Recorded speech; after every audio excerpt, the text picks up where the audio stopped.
Welcome to my channel friends. आज हम लोग हाई स्कूल के जीव विज्ञान का दूसरे अध्याय के बारे में जानेंगे। तो हमारा दूसरा अध्याय है जैव प्रक्रम सेकेंड श्वसन। तो सबसे पहले हम लोग ये जानेंगे कि श्वसन होता क्या है। तो वह क्रिया जिससे कोशिका में कार्बनिक यौगिक प्रायः ग्लूकोज का ऑक्सीकरण होता है श्वसन कहलाता है। यानी वह क्रिया जिससे हमारी जो कोशिका है उसमें कार्बनिक यौगिक यानी ग्लूकोज का ऑक्सीकरण होता है श्वसन कहलाती है। अगला हम लोग का टॉपिक है श्वसन के प्रकार। ऑक्सीजन की आवश्यकता के अनुसार श्वसन दो प्रकार का होता है। यानी सबको पता है कि श्वसन क्रिया के लिए ऑक्सीजन ही हमें चाहिए। तो ऑक्सीजन की आवश्यकता के अनुसार श्वसन को दो भागों में बांटा गया है। पहला है ऑक्सी श्वसन, यानी ऑक्सीजन की आवश्यकता के अनुसार श्वसन का दो प्रकार होता है। तो हमारा पहला प्रकार है ऑक्सी श्वसन। यह आणविक ऑक्सीजन की उपस्थिति में होता है। ये ऑक्सी श्वसन जो है आणविक ऑक्सीजन की उपस्थिति में होता है। ऑक्सीजन भोज्य ग्लूकोज के अणु को पूर्णतः ऑक्सीकृत करके यानी पूरी तरह से ऑक्सीकृत करके CO2 और जल में परिवर्तित कर देती है। इसमें अधिक मात्रा में ऊर्जा मुक्त होती है। यह प्रक्रिया कोशिका द्रव्य में शुरू होती है। यानी जो हमारा ऑक्सी श्वसन है यह आणविक ऑक्सीजन की उपस्थिति में होता है।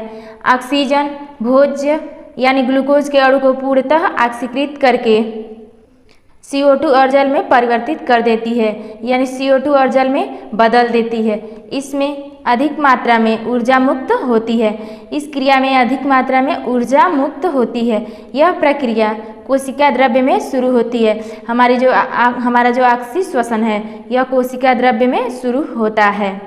जैसे कि आप लोग उदाहरण के लिए देख सकते हैं, ये हमारा C6H12O6 यानी ग्लूकोज है प्लस 6O2 ऑक्सीजन है। जब इसको एंजाइम पे 25 से 45 डिग्री सेल्सियस पे क्रिया कराएंगे तो बनेगा 6CO2 प्लस 6H2O यानी जल।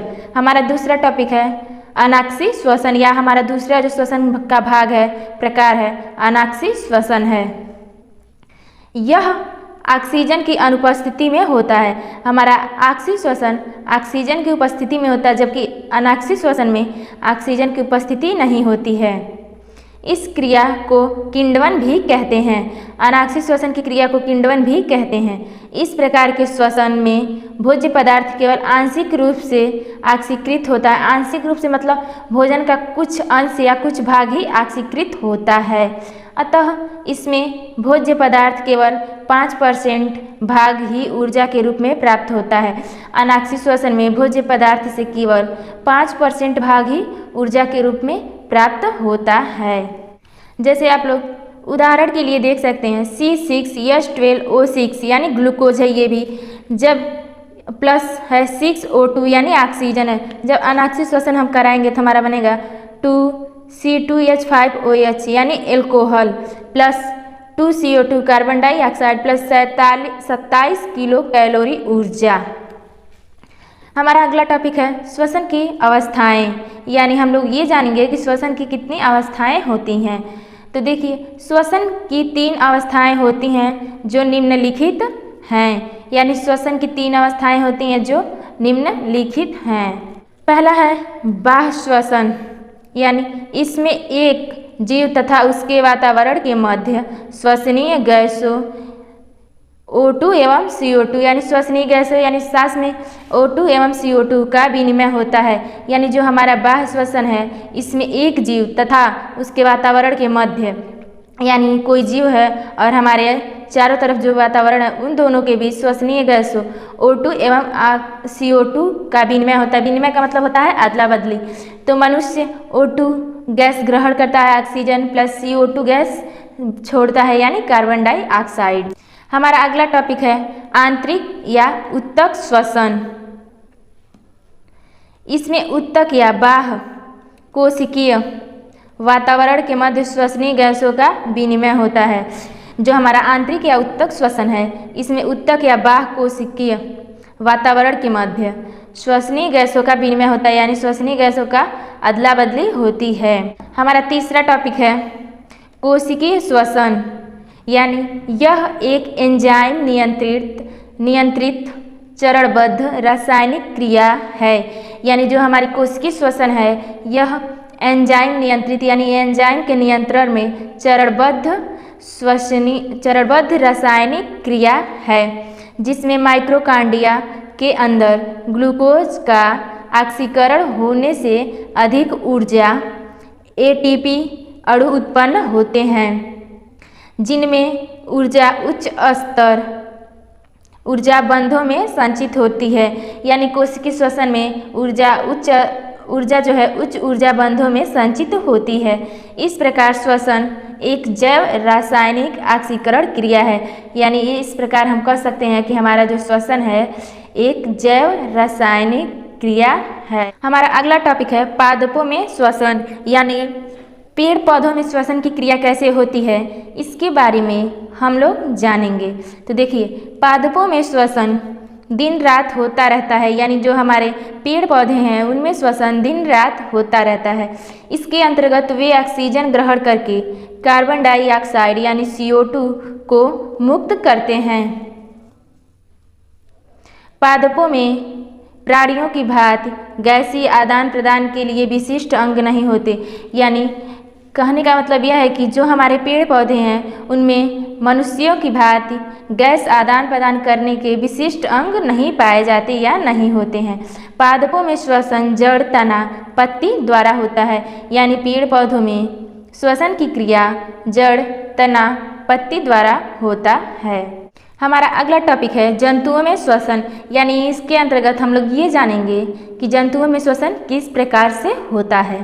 तो देखिए, कुछ जंतुओं निम्न वर्ग में श्वसन त्वचा द्वारा होता है। यानी जो कुछ निम्न वर्ग के जंतु हैं उनमें श्वसन त्वचा के द्वारा होता है, और कुछ जंतु यानी जो उच्च वर्ग में हैं तो कुछ जंतुओं में श्वसन के लिए विशिष्ट अंग जैसे फेफड़े, क्लोम आदि होते हैं। जो उच्च वर्ग के जंतु हैं उनमें श्वसन के लिए विशेष अंग होते हैं, लेकिन जो हमारे निम्न वर्ग के जंतु हैं उनमें श्वसन के लिए कोई विशेष अंग नहीं होता, वो त्वचा के द्वारा श्वसन करते हैं।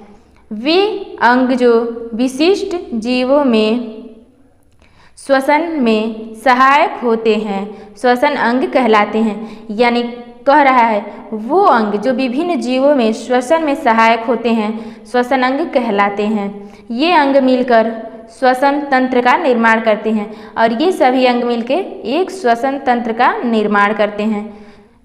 जंतुओं की श्वसन सतह में गैसों के विनिमय के लिए निम्न लक्षण होते हैं। यानी जो जंतु हैं उनके श्वसन सतह में गैसों के विनिमय के लिए निम्न लक्षण होते हैं। पहला है यह पतली व मुलायम सतह होती है। दूसरा है यह नमी युक्त होनी चाहिए जिससे विसरण की क्रिया द्रुत गति से होती रहे।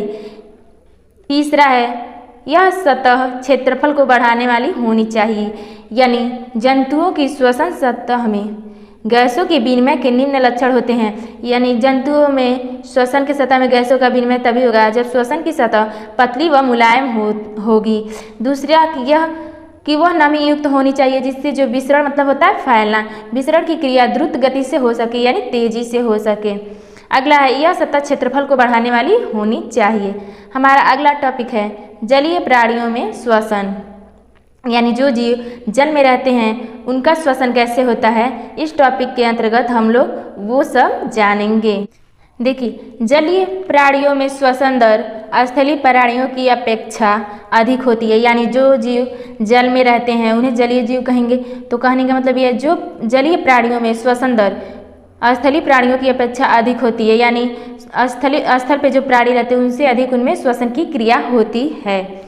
जो जीव जल में रहते हैं वे जल में विलेय ऑक्सीजन का उपयोग करते हैं। हम सबको पता है कि जल यानी पानी में ऑक्सीजन उपस्थित होता है, तो वे जल में जो रहते हैं वो जल में विलेय यानी जल में जो घुला हुआ ऑक्सीजन है उसका उपयोग करते हैं। जल में जीव विलेय ऑक्सीजन की मात्रा की तुलना में बहुत कम है। यानी जल में जीव विलेय ऑक्सीजन की मात्रा की तुलना में बहुत कम है, इसीलिए जलीय प्राणियों की श्वसन दर स्थलीय प्राणियों की अपेक्षा तीव्र होती है।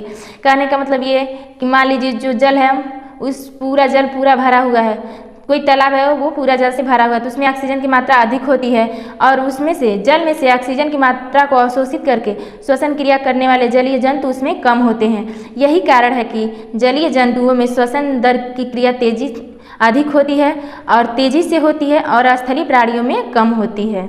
जैसे देखिए हमारा एक दिया है मछली में श्वसन, यानी मछली में श्वसन कैसे होगा। मुख द्वारा जल का प्रवेश, यानी मछली अपने मुख के द्वारा जल को अपने अंदर लेगी।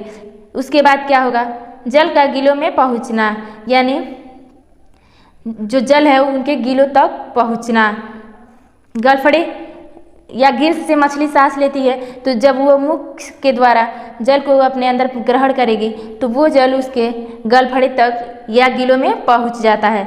उसके बाद रुधिर द्वारा घुलित O2 को ग्रहण करना, तो वो उसमें से ऑक्सीजन को ग्रहण कर लेती है। हमारा अगला टॉपिक है स्थलीय प्राणियों में श्वसन, यानी स्थल पर रहने वाले प्राणियों में श्वसन की क्रिया कैसे होती है, इसके बारे में हम लोग जानेंगे। तो देखिए स्थलीय प्राणी श्वसन के लिए वायुमंडल की ऑक्सीजन का प्रयोग करते हैं, यानी जो स्थलीय प्राणी हैं वो सांस लेने के लिए जो हमारा वायुमंडल है, वायुमंडल की गैस ऑक्सीजन का प्रयोग करते हैं। विभिन्न जीवों में यह ऑक्सीजन भिन्न भिन्न अंगों द्वारा अवशोषित होती है, यानी कहने का मतलब यह है कि विभिन्न यानी हर प्रकार के जीवों में ऑक्सीजन को अवशोषित या ग्रहण करने को भिन्न भिन्न अंगों द्वारा ग्रहण किया जाता है, यानी जो ऑक्सीजन है वो विभिन्न प्रकार के जानवरों में विभिन्न अंगों के द्वारा ग्रहण किया जाता है। इन सभी अंगों की निश्चित संरचना होती है जो उसके सतही क्षेत्रफल को बढ़ाती है, यानी जो विभिन्न अंगों के द्वारा ऑक्सीजन को अवशोषित करते हैं भिन्न भिन्न जानवर, उन अंगों की निश्चित संरचना होती है जो उसके सतही क्षेत्रफल को बढ़ाती है। हमारा अगला टॉपिक है कुछ जंतुओं के मुख्य श्वसन अंग, यानी कुछ जो जंतु हैं उनके मुख्य श्वसन अंग। जैसे देखिए मनुष्य, मेढक, पक्षी, छिपकली, पशु आदि का श्वसन अंग फेफड़ा है, यानी मनुष्य, मेढक, पक्षी, छिपकली, पशु ये फेफड़े के द्वारा श्वसन क्रिया करते हैं। अगला है मेढक एवं केंचुआ, ये दोनों त्वचा के द्वारा श्वसन क्रिया करते हैं। अगला है क्लोम, यानी मेढक का लार्वा, मछली एवं प्राण। ये मेढक का लार्वा एक जंतु है, मछली एवं प्राण ये तीनों क्लोम के द्वारा श्वसन क्रिया करते हैं। कीट में श्वसन क्रिया करने के लिए श्वसन नाल होता है।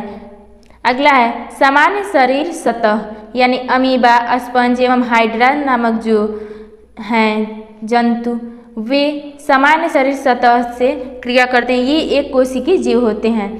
तो अगला है देखिए मकड़ी एवं बिच्छू, पुष्ट फेफड़े। इनमें मकड़ी एवं बिच्छू में श्वसन के लिए पुष्ट फेफड़े होते हैं। मेढक मुख गुहिका के से भी श्वसन क्रिया करता है। हमारा अगला टॉपिक है मानव में श्वसन, यानी मानव में श्वसन के लिए विशिष्ट अंग या श्वसनांग पाए जाते हैं, यानी मानव में श्वसन के लिए विशिष्ट अंग पाए जाते हैं। ये श्वसनांग यानी जो श्वसन के लिए अंग है उन्हें श्वसनांग कहेंगे। ये श्वसनांग मिलकर श्वसन तंत्र का निर्माण करते हैं। ये श्वसन के जितने भी अंग सब मिलकर श्वसन तंत्र का निर्माण करते हैं। मानव के प्रमुख श्वसनांग, यानी मानव के श्वसन के प्रमुख अंग फेफड़े होते हैं जो वक्ष गुहा में कशेरुक दंड तथा पसलियों द्वारा बने एक अस्थि पंजर से घिरे होते हैं। अस्थि पंजर का मतलब हड्डियों के ढांचों से घिरे होते हैं। मानव श्वसन तंत्र के मुख्य अंग निम्नलिखित हैं, यानी जो मानव हैं, मनुष्य है, उनके श्वसन के मुख्य अंग निम्नलिखित हैं। पहला है नासिका या नासा मार्ग। यह श्वसन अंगों का प्रथम भाग नासिका कहलाता है। श्वसन अंगों का प्रथम भाग जो पहला भाग है वो नासिका कहलाता है। यह दो बाह्य नासा छिद्रों के द्वारा बाहर खुलता है, यानी दो बाह्य नासा छिद्रों के द्वारा बाहर खुलता है। नासिका के मध्य एक नासापट पाया जाता है जिसके कारण नासा गुहा या नासावेश में दो भागों में विभक्त हो जाता है। यानी नासिका का मतलब जो हमारा नाक होता है।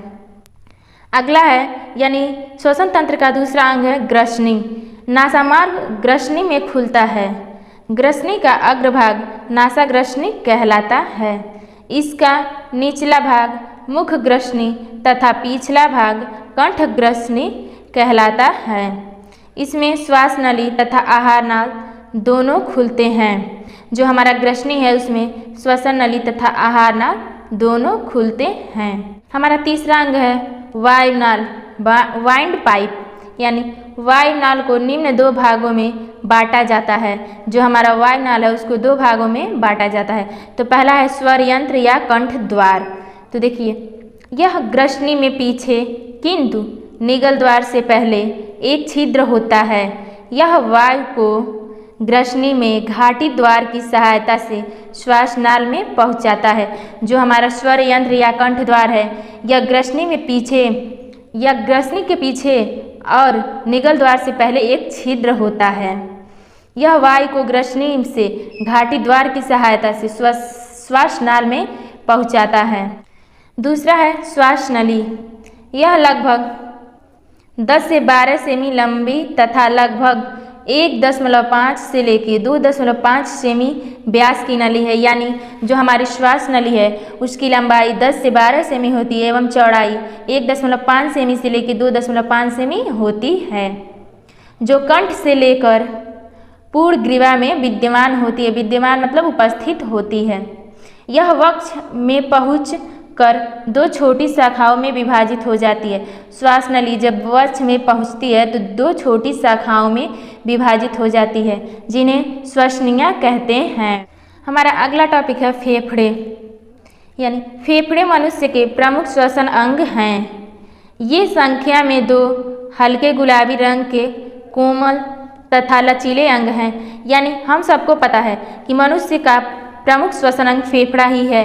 फेफड़ों के द्वारा ही मनुष्य सांस लेता है। फेफड़ों की संख्या 2 होती है। ये हल्के गुलाबी रंग का कोमल तथा लचीला अंग है जो वक्ष गुहा में हृदय को घेरे हुए उपस्थित होता है। प्रत्येक फेफड़े के चारों ओर पतली तथा दोहरी झिल्ली चढ़ी होती है जिसे फुफ्फुसावरण कहते हैं।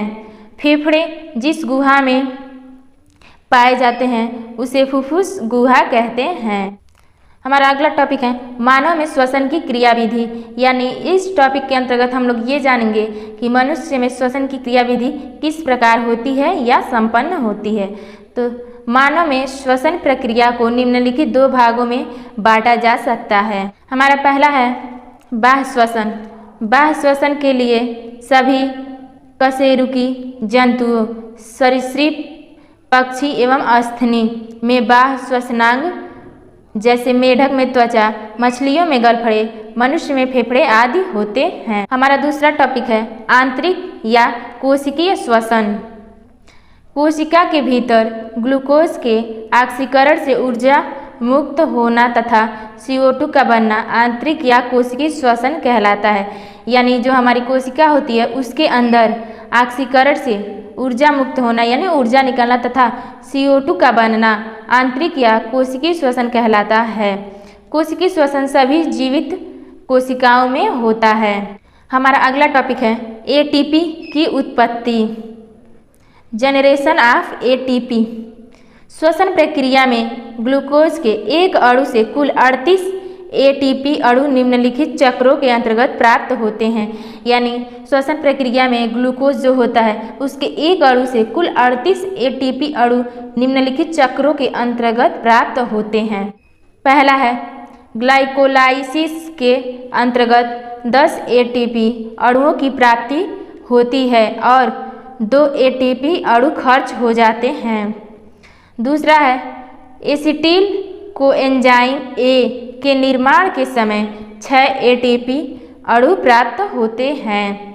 C है क्रेब्स चक्र में 24 ATP प्राप्त होते हैं।